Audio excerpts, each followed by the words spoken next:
Ya, saya Siti Azhara, di sini akan menjelaskan topik sesi 13, yaitu ada 4 topik, yaitu yang pertama ada ERM atau Enterprise Risk Management, yang kedua ada Business Sustainability, yang ketiga ada Lean Manufacturing Accounting, dan yang keempat ada International Issues in Management Accounting. Oke, yang pertama adalah ada topik Enterprise Risk Management.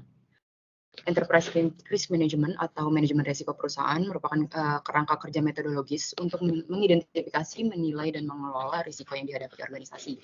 Nah, IRM sendiri bertujuan untuk proaktif dalam mengantisipasi permasalahan dan mencari kesempatan bisnis agar perusahaan bisa mencapai tujuannya. Nah, konsep utama IRM itu ada 4. Yang pertama ada identifikasi risiko, ya ini di mana kita mencari dan mengenali berbagai potensi masalah yang bisa mengganggu jalannya bisnis. Yang kedua ada penilaian risiko, di mana kita menganalisis setiap risiko yang teridentifikasi untuk memahami tingkat keparahan dan kemungkinan terjadinya. Nah, ini termasuk dalam memperkirakan dampak finansial dan operasional jika risiko tersebut benar-benar terjadi. Yang ketiga ada pengendalian risiko. Pengendalian risiko di sini yaitu mengembangkan strategi untuk menangani setiap risiko. Nah, strateginya ini berupa menghilangkan risiko, kemudian mengurangi dampak risiko atau mitigasinya, kemudian ada pengalihan atau memindahkan risiko ke pihak lain, kemudian ada menerima risiko dan menyiapkan dana penanganannya, dan yang terakhir ada eksploitasi atau memanfaatkan risiko sebagai peluangnya. Dan yang terakhir ada monitoring risiko. Nah, di sini monitoring risiko itu yang dimaksud adalah melacak perkembangan risiko yang teridentifikasi dan efektivitas strategi pengendalian yang diterapkan. Nah, perlu diketahui juga dalam melakukan evaluasi dan penyesuaian strategi ini dilakukan secara berkala. Kemudian ada manfaat IRM, ada 4. Ada 5. Yang pertama itu meningkatkan pengambilan keputusan, yaitu dengan memahami risiko yang dihadapi. Perusahaan bisa mengambil keputusan yang lebih terukur dan strategis. Yang kedua ada mencegah kerugian. IRM sendiri ini dapat membantu mencegah kerugian finansial dan operasional yang diakibatkan oleh kejadian yang tidak diinginkan. Yang ketiga ada meningkatkan ketahanan bisnis, yaitu IRM ini membuat perusahaan lebih siap dalam menghadapi tantangan dan perubahan yang terjadi di lingkungan bisnis. Yang keempat ada mematuhi regulasi, di mana beberapa regulasi bisnis mengharuskan perusahaan untuk menerapkan IRM sendiri. Yang terakhir ada meningkatkan citra perusahaan. Dalam penerapan IRM ini yang baik dapat meningkatkan kepercayaan investor dan pemangku kepentingan lainnya. Nah, di sini ada 3 elemen implementasi IRM. Mulai dari bawah itu ada proses yang terdiri dari identifikasi dan define, yang kedua assess and measure, yang ketiga treat and manage, dan yang keempat ada monitor and report. Kemudian naik lagi ke tahapan selanjutnya ada infrastruktur. Nah, yang ini terdiri dari metodologi, teknologi, dan prosedur. Kemudian yang paling atas itu ada framework atau risk governance. Nah, ini terdiri dari komitmen direksi, budaya dan awareness, risk language, filosofi risiko, risk appetite and tolerance, struktur dan fungsi organisasi, dan yang terakhir kebijakan dan prosedur. Kita masuk dalam topik yang kedua, yaitu ada business sustainability.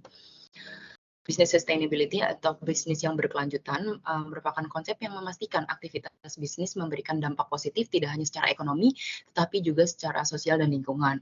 Nah, ini berarti perusahaan tidak hanya mementingkan keuntungan finansial, tetapi juga mempertimbangkan jejak lingkungan dan dampak sosial dari operasinya dalam jangka panjang. Nah, faktor-faktornya itu ada yang pertama tanggung jawab sosial perusahaan atau CSR, yang kedua ada inovasi, yang ketiga efisiensi, dan yang terakhir ada manajemen risiko.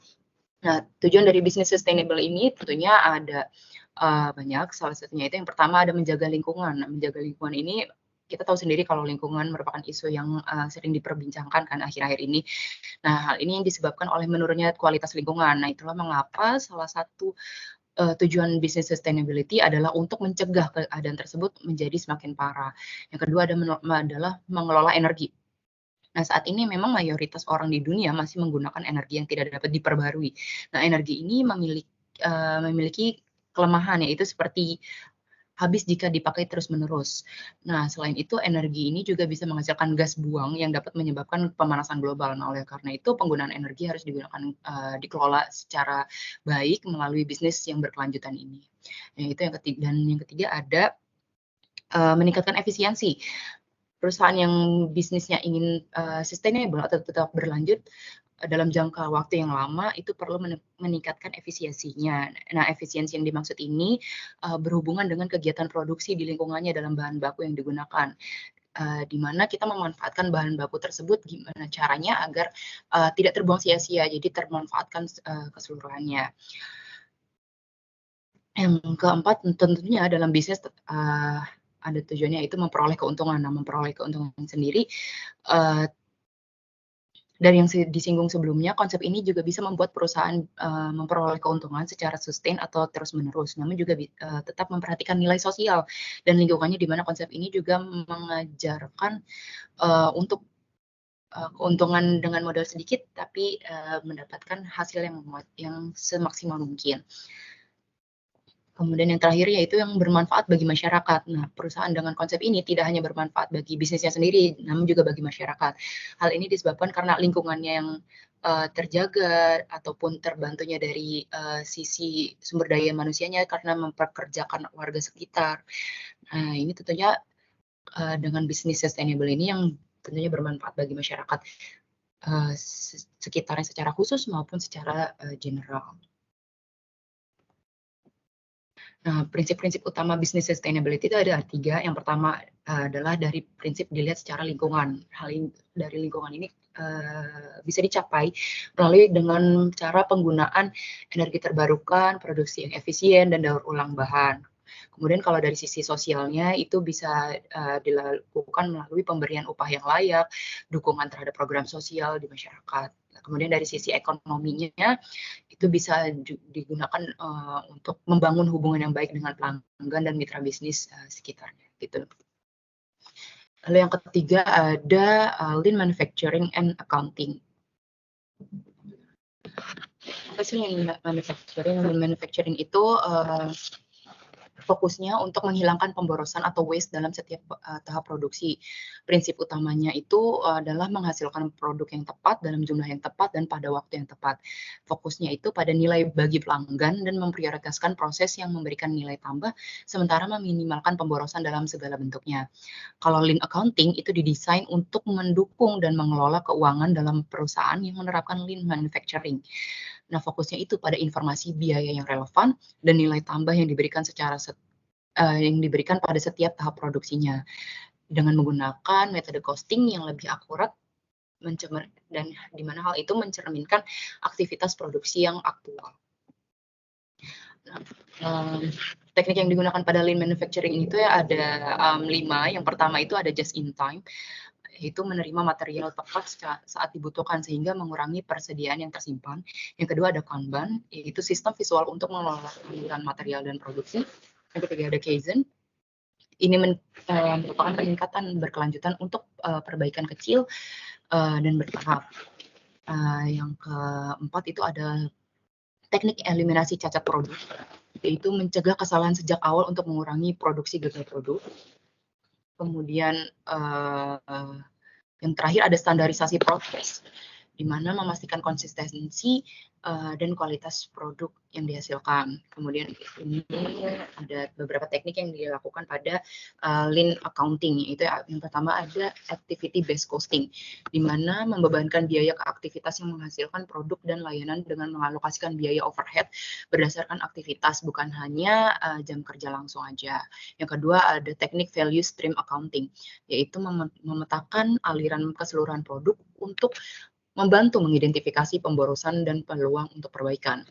Yang ketiga ada target costing, di mana ini menetapkan target biaya berdasarkan harga jual yang diinginkan dan margin keuntungan.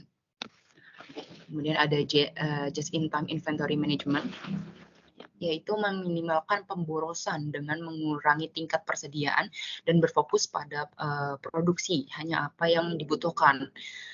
Dan yang terakhir itu ada teknik metrik kinerja, di mana menekankan penggunaan metrik yang relevan seperti siklus, waktu tunggu, tingkat cacat, dan biaya per unit untuk melacak kemajuan dan mengidentifikasi area mana yang diperlukan untuk perbaikan. Yaitu sekarang ada topik yang keempat, yaitu International Issues in Management Accounting. Apa sih international issues? Nah, international issues in management accounting ini adalah masalah yang muncul ketika perusahaan mengelola akuntansi manajemen mereka di lingkungan bisnis internasional. Hal ini meliputi tantangan seperti perbedaan regulasi, perbedaan mata uang, budaya bisnis yang berbeda, penetapan harga transfer, kompleksitas perpajakan internasional, dan kebutuhan akan standar akuntansi global yang seragam. Di mana mengelola isu-isu ini memerlukan pemahaman yang dalam tentang praktik akuntansi manajemen internasional dan kemampuan untuk beradaptasi dengan lingkungan bisnis yang beragam dan berubah-ubah.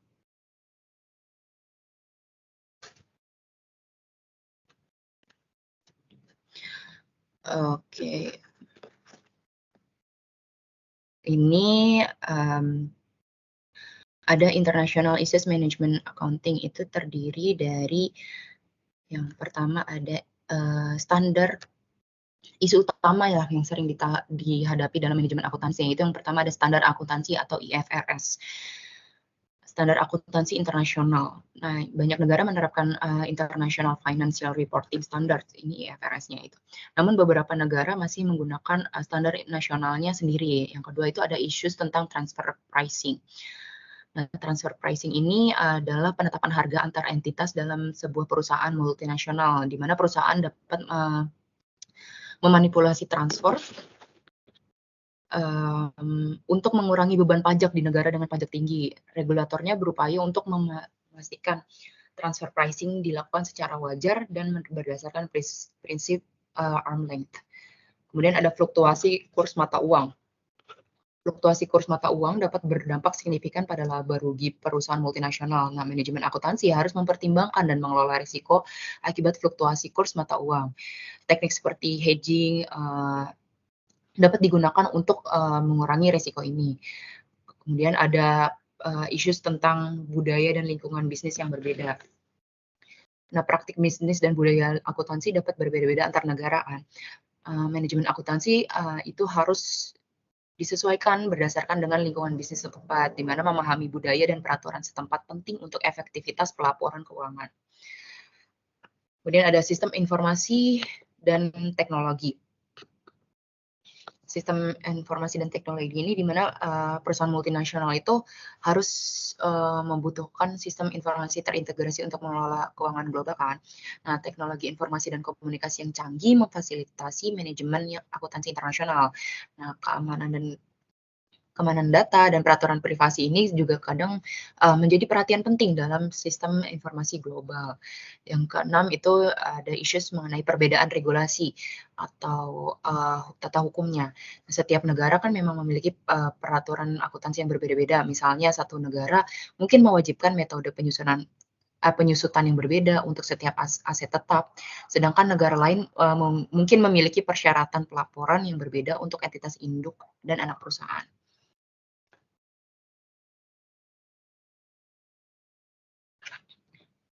Oke, selanjutnya ini saya mengambil satu perusahaan yaitu Unilever dari bidang business sustainability. Kenapa sih business sustainability ini yang saya pilih adalah Unilever? Karena Unilever sendiri ini sebagai salah satu perusahaan multinasional terkemuka berkomitmen di mana dia menerapkan business sustainability dalam seluruh aspek operasionalnya.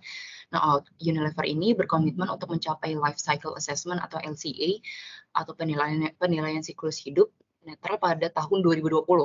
Nah, selain itu, komitmen lain yang diwujudkan dalam program Unilever Sustainable Living Plan atau USLP yang diluncurkan pada tahun 2010. Nah, USLP ini berfokus pada 3 pilar utama yang sesuai dengan yang kita pelajari sebelumnya, yaitu aspek lingkungan, sosial, dan ekonomi. Nah, ini yang pertama kalau dilihat dari sejak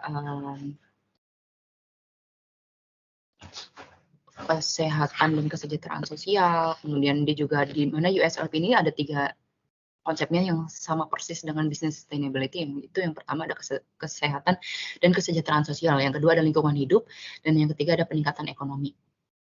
Ini beberapa contoh yang dilakukan oleh Unilever dalam menjalankan business sustainability. Contohnya ini yang pertama ada berita tentang Unilever implements jurisdictional palm oil approach in Malaysia and Indonesia. Nah, ini Unilever ini menggunakan bahan baku yang berkelanjutan. Nah, Unilever Indonesia menggunakan minyak sawit yang bersertifikat RSPO atau Roundtable on Sustainable Palm Oil untuk memastikan produksi minyak sawit yang bertanggung jawab dan berkelanjutan. Jadi, yang ramah lingkungan. Kemudian Unilever juga menerapkan pengurangan emisi gas rumah kaca. Di sini juga dalam beritanya dicontohkan ada bangun panel surya di pabriknya di Cikarang, Unilever tekan emisi 1.500 ton karbon dioksida setahun. Unilever Indonesia ini telah berkomitmen untuk mencapai emisi karbon netral pada tahun 2030. Untuk mencapai target ini, Unilever Indonesia telah melakukan berbagai upaya seperti penggunaan energi terbarukan, peningkatan efisiensi energi, dan pengurangan emisi dari proses produksi. Dari sisi sosialnya, Unilever ini telah melakukan program edukasi dan pemberdayaan masyarakat. Contohnya ini ada berita tentang PNM bersama Unilever Indonesia luncurkan program Bukarsa, edukasi PHBS untuk nasabah Mekar lebih berdaya. Yang kedua, ini ada bekerja sama dengan Tokopedia bersama Unilever Indonesia dukung pemberdayaan UMKM perempuan Jawa Barat. Nah, Unilever Indonesia telah menjalankan berbagai program edukasi dan pemberdayaan masyarakat ini yang termasuk program CSR-nya, seperti program edukasi tentang kesehatan dan kebersihan, program pelatihan untuk peningkatan keterampilan UMKM, dan program untuk meningkatkan akses air bersih dan sanitasi. Jadi memang dilihat dari segi lingkungan, dari segi sosial, dari segi ekonominya, Unilever telah menerapkan itu. Seperti itu.